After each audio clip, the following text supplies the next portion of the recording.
What Children Do Before Coming to School by Peyton, Melanie, Abby, Justine, and Allie. Language development has 8 factors. The first factor is general health and physical status. Children must be in good psychological condition and have good motor development. The second factor is intelligence and cognitive development. They must have a good IQ. The third factor is learning and maturation. As children increase in age, vocals and learning increase as well. There are environmental factors such as culture, race, religion that can affect children negatively.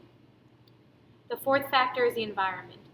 A learning-rich environment helps them develop better language skills. A poor little environment increases their language skills.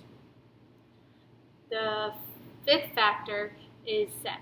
From 2 years old, girls show better speech, but boys have grammatical and pronuncial errors. The sixth factor is relationship with family.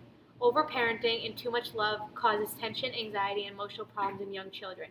Too little or no parenting causes insecurity, slow in learning, and retarded language in young children. The seventh factor is the number of family members. A single child is well-developed, polished, and free of mistakes in their language abilities. If you have multiple children, there is competition and conflict among the children, which causes defects in language. The eighth factor is bilingualism. Hearing 2 different languages can cause retardation, language delayed, and poor vocab in young children. To help language development in children, you should encourage your children to observe and talk about their experience as conversations with adults who care and enrich a child's vocabulary and understanding of the world. To stimulate language development in the early years, use songs to communicate things such as time to go to bed, time to clean up, and make up songs that are silly or that communicate affirmations related to their positive qualities. In their preschool years, initiate conversation with your child related to recent events and what's going on in their lives. Also, make up stories along with your child where each of you contribute to the story. This not only stimulates language, but thinking, creating, and a sense of humor. In school age and beyond, keep conversation flowing between you and your child. Have dinner together at the table and encourage conversation. Some problems that may occur with your child are looking for poor eye contact and lack of attention and focus. Can they understand simple directions? Do they ever repeat what you say or say the same thing over and over? Do they lack empathy for the feelings of others? Is your preschooler not engaging in fantasy play? Some things that every child should know before they enter kindergarten are: they should be able to state first and last name when asked. They should know their basic colors. They should be able to count to at least 30. They should also be able to identify most upper and lowercase letters, along with sitting for a story for 5 to 10 minutes. And finally, they should be able to clean up after themselves.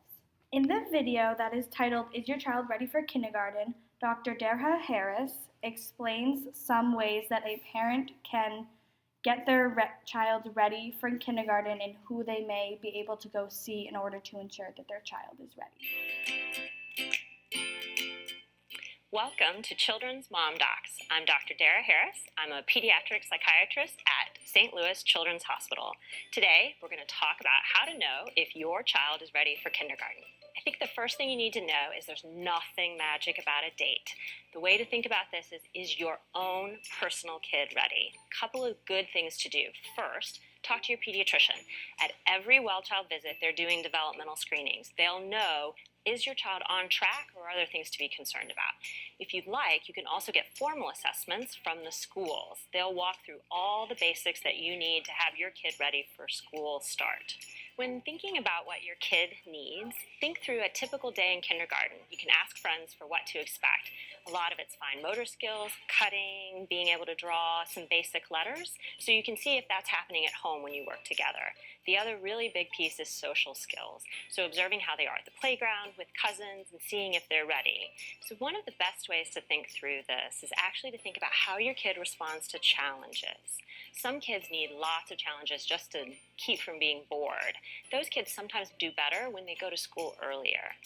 Other kids you'll notice need a lot of really early wins. So sometimes waiting a year can help them to be really confident when they start. So if you go all the way in to that first year and you feel like, maybe not a fit, there's no one-way streets. Talk to the schools, you can get additional services, or you can repeat if you need to. Thanks for tuning in. Take a few minutes and check out some of our other great videos. Out of the 50 top literacy statistics, we found the 3 that we thought were most important. So the most important aspect of parent talk is its amount. Parents who just talk as they go about their daily activities expose their children to 1,000 to 2,000 words every hour. Next, children are learning the rules of grammar as well as absorbing the social conventions that exist around communication in their community. Finally, reading aloud to young children is not only one of the best activities to stimulate language and cognitive skills, it also builds motivation, curiosity, and memory. There are many ways to support literacy in the home. Some ways are to read picture books with your child, help teach them the alphabet, and get your child to go through the letters, making their corresponding sounds. Teaching new words and having engaging, discoveраtive conversations, such as talking about the ugly fruit in the supermarket.